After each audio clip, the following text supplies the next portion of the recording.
For the first time in 6 years, Classic Tetris returned to Games Done Quick on Friday. But what happened in the online qualifier that left memes so shocked? To explain, we need to go to the beginning. Let me tell you a story. My name is Josh and I am an NES Tetris enthusiast. I'm actually pretty good at the game, but I want to be a master. I want to compete at the 2012 Classic Tetris World Championships, and I'm trying to cross the last hurdle from good to great. Messing around with emulators, I was able to make some basic training devices for NES Tetris ROM. I had been thinking about getting a Game Genie so that I could use the same training devices on a real NES. I saw the Game Genie for sale at a thrift store last week and almost bought it, but I didn't. For a strange series of circumstances, I found myself in town 2 days later with nothing to do. I was driving, about to leave, and then I remembered that Game Genie. Was it fate that brought me to town to buy the Game Genie? I made my first Game Genie code the day before yesterday. That was Josh Tolles, one of the greatest players of the 2010s, and that code was Ex Niuges. In the original game, the score famously maxes out, but this code uncaps the score. Before the introduction of the score uncap code, players just competed to get the earliest max out, but now the score had no limit, so two categories emerged. The battle for the earliest max out continued, and now the battle for the highest score. But how did the code work? In the original game, every time the score increases, it checks whether it's hit A0, and if it has, it sets the score to 999999. Modern iterations of the Game Genie code change the comparison to FF, which is impossible to hit. So the top digit of the score counts up in hexadecimal, but hexadecimal only goes up to F. What happens when the score goes above 1.5? Well, it just rolls over, back to 0. Can I tell you a secret? Getting a max out is too easy. People kept going for the earliest max out record, but eventually it was improved so much that it's literally been perfected. Rolling over the score, especially in the Super Killscreen era, is like what a max out used to be. An elusive milestone achievement even the very best can't get every time. And so a new main category was introduced. Players battled for the earliest rollover. It all began with Hydrant Dude after he got the first ever rollover live in competition in September 2021, and slowly over the next 5 years would be whittled down. Until on June 14th, Meme started her online qualifier for Summer Games Done Quick 2026, and on her first try started this game. Meme starts on level 19.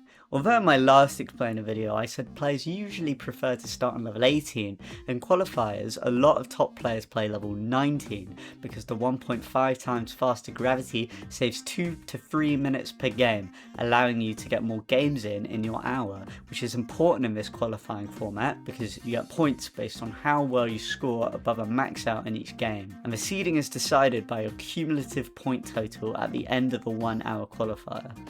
As a result, a tight balance of aggression and safety must be performed.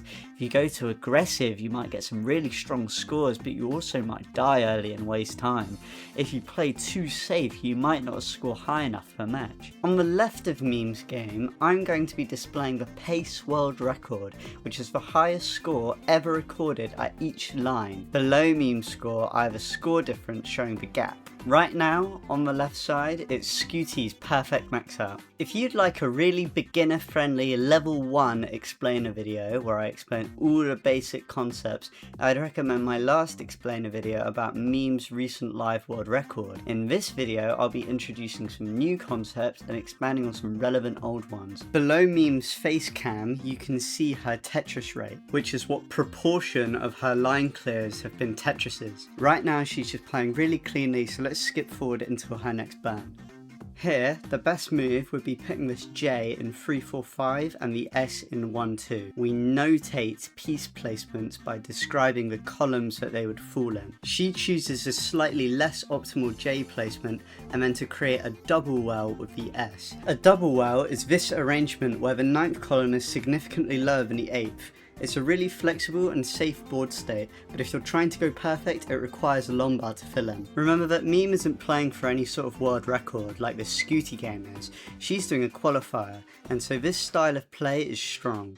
If anything, it goes to show the power of preventative measures. Counterintuitively, not trying to play perfectly leads to more efficient games most of the time. Let's go back to those 2 burns she took though. What happened here? Why did this burn lose only 1,000 points of pace to Scooty, but this burn lost 20,000? Well, not all burns are treated equal. Say you're at 222 lines, one Tetris takes you to 226 lines, and then the next Tetris takes you into kill screen at 230 lines. But what if you took a single? You'd be at 223 lines, then 227, and then into kill screen at 231.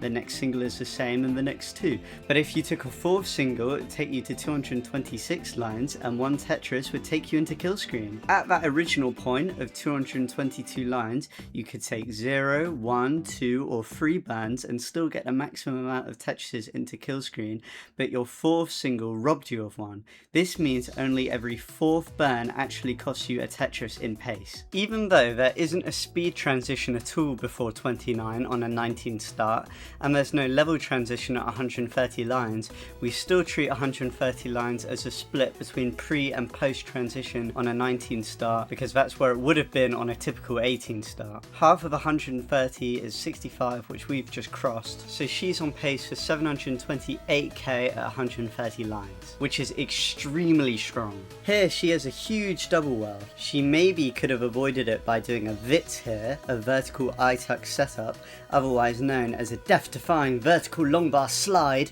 but this is quite an aggressive move. Taking the 2 burns instead is completely fine.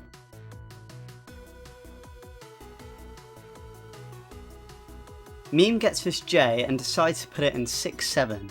There really aren't that many great burnless options here, but she gets a quick long bar and decides to go for a line spin, which would clear it away in 1 burn.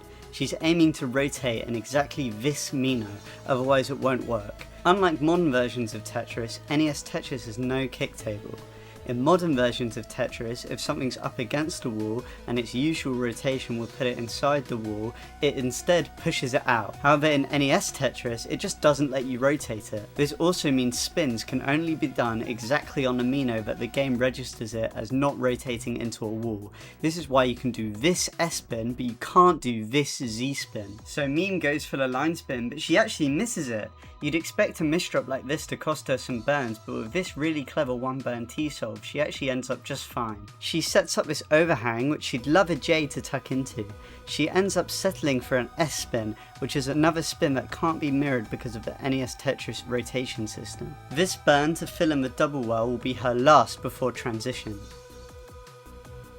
She crosses 700,000 points at 129 lines, and with another Tetris enters the post transition at 730k. This is about 100,000 more points from the transition of her live world record we talked about last week, so it's a very strong pace. But as she looks away from her screen for a second, she accidentally overtaps this square and misdrops. An optimal solve here would be 2 burns, but she isn't able to find anything, so settles for 4. But those burns take her out of contention for another Tetris, so she's now fallen 100,000 points behind Scooty's perfect pace. Her stack at 156 lines has really steep inclines, so she takes 3 burns to balance it out. Amazingly, these will be her last burns for 56 lines as she gets 14 Tetrises in a row in the post transition. Just really great clean play and bar timing.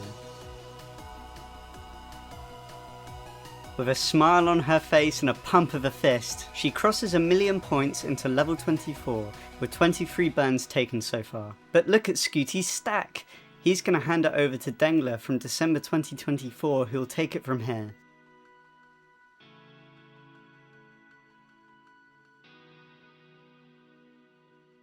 After a J dependency couldn't get resolved, Meme's stack is bad, so she'll take a single. This doesn't actually cost her any Tetrises into kill screen though. Look at Dengler's stack! He's going to be done here, and we'll hand it off to past Dengler from March 2024. Every burn the left side game takes, and every time it hands it over to another game, Meme gets ever closer to overtaking it. Dengler enters kill screen with a generational 1.5. Meme goes in with 1.4, but Dengler has to take some burns, and so we'll hand it over to Dengler again, this time from October 2024. Meme is over 100,000 points behind, but Dengler misses the 5 tap. Every placement in the game takes a particular amount of taps to get to its intended position, with a maximum of 5. 5 taps, which include placements like the long bar and column 1, are the hardest to do physically because they take the most amount of fingers. Back to the action, Meme's still well behind and Dengler's only 11k from the rollover, but his stack is falling apart. He hands it over to Sidnev, the final boss, the world record holder. It's a race to the rollover. Her stack is messy too, and so is Meme's. Meme's setting up one row off the bottom and Sidnev's just trying to get clean. Meme's stack is falling apart. She could win it with a Tetris and gets it! Just before Sidnev got her own, it came down to 0.27 lines. An unbelievable comeback from Meme. She only burnt 5 times in the last 100 lines. She was on pace for an insane super kill screen world record if she was able to convert it, but it's still a ridiculous achievement to do that on your first game of a qualifier for the biggest speedrun event in the world. An event where eventually, in what's possibly the most watched live Tetris match of all time now, she swept Huff in the final in front of 50,000 people. Congratulations, Meme, and thanks for watching. And I'm gonna do what I've never done before and kindly ask that you subscribe because I work really hard on this video. Thanks very much.